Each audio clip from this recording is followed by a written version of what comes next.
Bismillahirrahmanirrahim. Şimdi Şeyh Said Hazretleri öncelikle biz şeyhimize yapılan bu iftiralardan dolayı bu iftirayı gerçekleştirenleri kınıyoruz yani. Aslı astarı olmayan, hakikatle hiçbir şekilde ifade edilmeyen, tamamen bir iftira olan şeyler söylemiş yani. Tabi bu bugünkü insanların işi değil. Geçmişte de Şeyh Said Hazretlerine işte İngiliz ajanı, kimisi işte Kürt milliyetçisi şeklinde iftiralar atılmıştır. Dün de atıldı, bugün de atılıyor. Belki yarın da atılacak. Fakat iftiralar gerçeğin önünü kapatamaz. Yani güneş balçıkla sıvanmaz diye güzel bir hakikat vardır. Şeyhimizin kişiliği, şeyhimizin mücadelesi, Şeyh Said Hazretlerinin kişiliği, karakteri, geldiği yer, ailesi elhamdülillah artık yavaş yavaş toplum tarafından biliniyor, öğrenilmeye başlanılıyor. Şeyh Said Hazretlerine yapılan bu iftiralar neticesinde insanlar Şeyh Said'i merak ediyor. Gerçekten böyle bir şey var mı, yok mu diye. Şeyh Said'in hayatını okuyanlar, onu araştıranlar, onun doğumundan ta geçmiş yani ailesinden tutun mücadelesine kadar onu araştıranlar Şeyh Said'e yapılan bu iftiraları gördükçe Şeyh Said'in kişiliğine, karakterliğine, ilmiyle amil bir mücahit, bir mütefekkir, bir sosyolog, toplum tarafından kabul görülen, toplum tarafından sevilen bir şahsiyet olduğu ve yaşadığı dönemde etrafındaki insanlara fayda sağlamaktan başka bütün hayatını, malını, canını, her şeyini toplumun değerlerine harcayan, toplumun ıslahı için çalışan, toplumun refahı için mücadele veren, toplum sorunlarıyla ciddi anlamda uğraşan, etrafındaki insanların toplumun derdini kendi derdilerine tercih eden bir şahsiyet olduğunu görünce insanlar artık bu iftiraların tutmadığını görüyoruz. İnşallah tutmayacak da. Sizin sormuş olduğunuz bu soruya Şeyh Said Hazretlerinin kendi sözüyle biz inşallah cevap verelim. Diyor bu dallarda asılmama pervam yoktur. Bu asılsız dallarda asılmama pervam yoktur. Şüphesiz ki benim mücadelem Allah ve din içindir.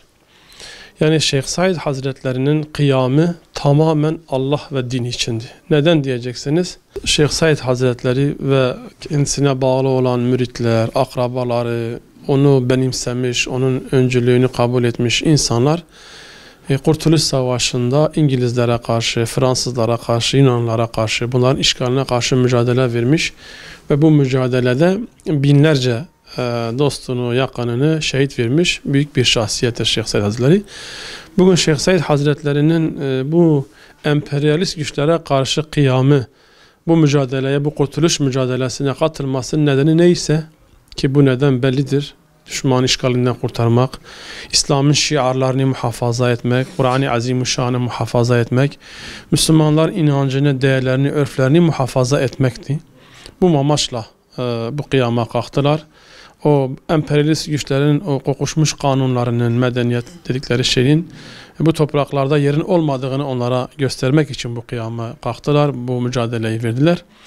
Fakat malumunuz Cumhuriyet'in yeni kurulmasıyla birlikte yeni rejim Osmanlı'nın yıkılışıyla birlikte bir Cumhuriyet rejimi inşa edildi, kuruldu ve bu Cumhuriyet rejiminin de ilk meclis açıldığında tekbirlerle açılması aslında sevindirici bir olaydı. Şeyh de bunu kabullenmişti yani. Fakat Şeyh Hazretleri daha sonra gördü ki bu yeni kurulan rejimin de aynen emperyalist güçler gibi, Yunanlılar gibi, Fransızlar gibi İslam'a savaş açan, İslami değerleri, İslami şiarları savaş açan bir anlayışa sahip. Laiklik ilkesi adında ulusalcılık anlayışı üzerinde kurulmuş bir felsefeyle bir Türk milliyetçiliği, Türk ırkçılığına dayalı bir sistem ve bu sistemin tamamen laiklik temeller üzerinde dine karşı yapılan bir savaş olduğunu, dini değerleri ortadan kaldırmaya yönelik olduğunu, İslam'ın şiarlarının yok edileceğini görünce aynı dedesi Hazreti Hüseyin gibi bir kıyamı kendisine farz gördü. Hazreti Hüseyin'in biz Şeyh Said Hazretlerine baktığımızda Hazreti Hüseyin'in kıyamını görüyoruz. Hazreti Hüseyin'i kıyama kaldıran sebep ne ise, Yazid'e karşı baş kaldırısı ne ise Şeyh Said Hazretlerinin de yeni kurulan rejime karşı başkaldırısının mantığı, gerekçesi aynı şeydi.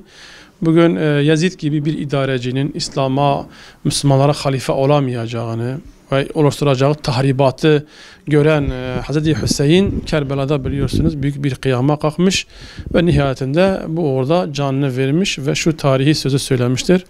Eğer benim kanım akıtılmadan hakim olmayacaksa Ceddi Muhammed'in dini, yani muhafaza edilmeyecekse benim Ceddi Muhammed'in dini, ey kılıçlar gelin alın parçalayın bedenimi. Şeyh Said Hazretleri de aynı mantıkla, aynı bilinçle hareket etmiş.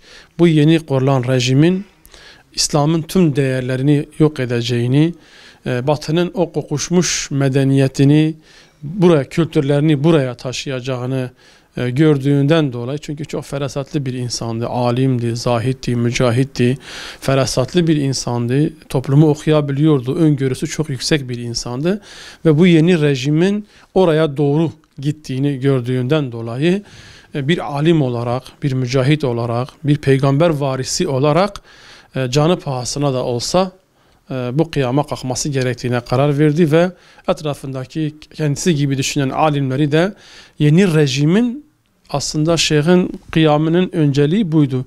Bu yeni rejimin yapacağı tahribatları insanlara anlatmaktı. Yani bu yeni rejimin amacı budur, hedefi budur. İslam'a ve Müslümanlara savaş açmış bir rejimdir.